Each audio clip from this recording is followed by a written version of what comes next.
they're making moves for a nationwide abortion ban. You understand that, right? That's what they're doing. There was a new CDC director who was sworn in. She kind of got funneled in a little bit under the radar. And it's really interesting to see how the headlines have spun it as like the first Black woman director of the CDC. You guys, have you read what her priorities are? Do you know anything about her position? Because maybe we should look at that a little bit. So this is Dr. Erica Schwartz, and she has been appointed the new director for the Centers for Disease Control. And you understand, with RFK Jr. and his brainworm at the helm of Health and Human Services, there's not going to be anybody appointed to any of these positions who's not an absolute fucking nut job. So yeah, okay, let's see what she had to say about her priorities as the new director for the CDC. It's not the rising number of cases of measles. It's not the cyclosporosis outbreak. None of that. When Missouri Senator Josh Hawley is not sprinting away from January 6ers, he's committed to stripping women of their reproductive rights and wanting to criminalize abortion. So, of course, he asked Dr. Schwartz if she would commit to collecting better data on abortions. I want to read you her response, and we're just going to continue to endure the gas-powered leaf blowers in the background. Abortion surveillance is absolutely a critical component of what the CDC is currently doing. I also want to make sure that certain states are not conflating emergency services and hiding abortions in that emergency services case definition. We need to make sure we're pulling out true abortions and making sure that we're really having clear case definitions regarding abortions so the data is actually accurate. As the HuffPo was quick to clarify, there is zero evidence that states are purposefully misclassifying abortion care when reporting their statistics to the CDC. If I have to wait for the leaf blowers to be done, you guys, I'm not going to be able to work today, so I'm so sorry. We're gonna keep powering through. I would like to quote here Minnie Timaraju, who is the president of Reproductive Freedom for All, and her take on Dr. Schwartz. Erica Schwartz is the latest in a long line of extremists stacked in this administration to undermine abortion access and patient privacy. Her confirmation cements an anti-abortion agenda at the center of the CDC's work, rather than containing outbreaks and keeping the public safe. That's absolutely right. The CDC's focus is on controlling women, is on controlling reproductive rights, on diminishing reproductive rights, when they should be focused on disease control. They should be focused on public health, on disease and outbreak prevention, on curbing the measles outbreak, etc., etc. The Senate voted 51-44 to confirm her, by the way. That was mostly along party lines, obviously, because Republicans, as my Senator Jeff Merkley says, rubber stamp everything that Donald Trump wants. Now remember that Donald Trump used to be pro-choice. Donald Trump used to say that he was only wanting to restore states' rights. We heard this from all the Republicans, right? It's a states' rights issue. It's a states' rights issue. We should overturn Roe versus Wade and send all of these decisions back to the states. And that's what's important. But we all knew, actually, I don't think we all knew. A lot of people got hoodwinked by that. A lot of people who, for whatever ridiculous reason, still think that Republicans are about small government instead of totalitarian control over all of us. They thought, yes, states' rights. That's such a good talking point to hook people, especially in the South. I say that as, somebody who grew up in Texas.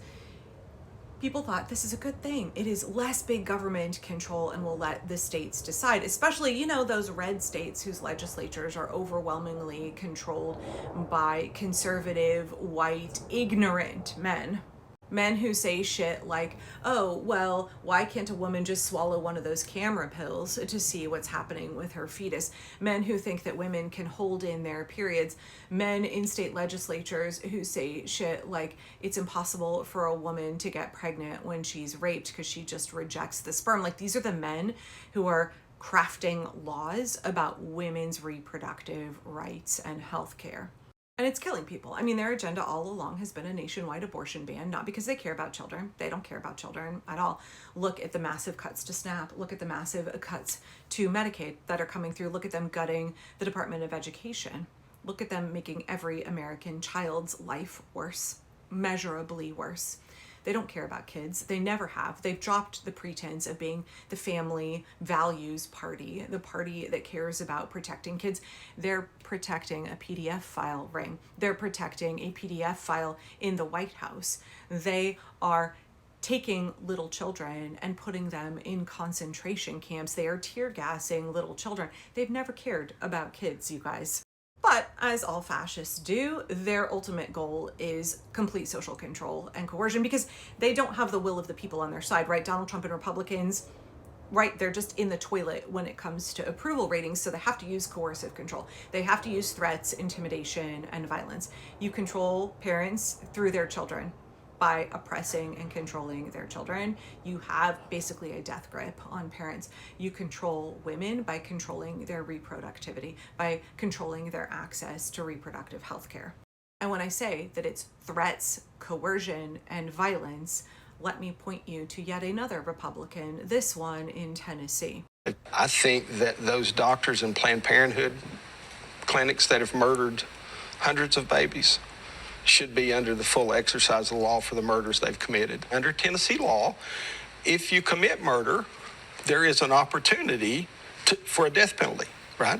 And so if you provide equal protection under the law for that unborn, there would be an opportunity for that. Doesn't mean that every doctor, doesn't mean that every dad or mom would be the recipient of capital punishment, but they would be accountable. It's been reported that you would support the death penalty for women who obtain an abortion. Well, now, is that true? That's I supported House Bill 570, which is equal protection under the law for the unborn. I will tell you, I think that those doctors in Planned Parenthood clinics that have murdered hundreds of babies should be under the full exercise of the law for the murders they've committed. I think that applies to the folks that commit those murders by appeal or by scalpel.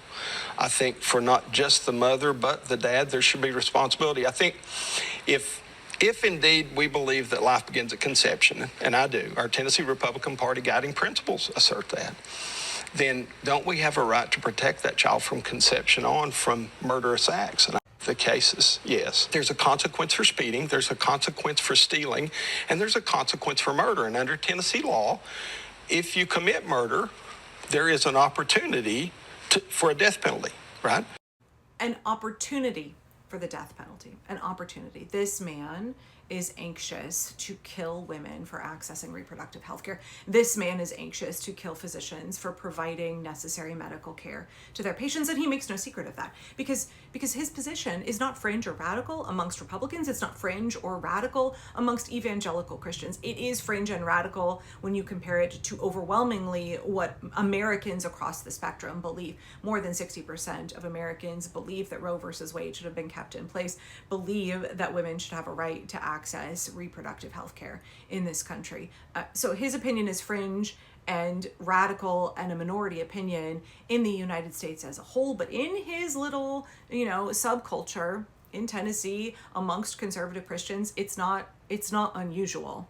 They have no desire to be tethered to the truth at all. They've had no problem lying to their constituents and framing it as a states' rights issue to overturn Roe versus Wade. They've had no problem dissembling all along the way because they are hyper-focused on their goal, right? They've got their eyes on the prize, and their prize for them is the complete and total nationwide ban on abortions, and then trying to roll out unbelievably punitive measures for people who access reproductive care. They want the death penalty for women in this country, and they want the threat of the death penalty to keep us controlled. SCOTUS is primed to support a nationwide abortion ban, and Republicans have wanted one for decades. The new director of the CDC wants more surveillance of what you, a woman, do in your doctor's office. If you are concerned about that, take it up with your Republican senator and take it to the streets.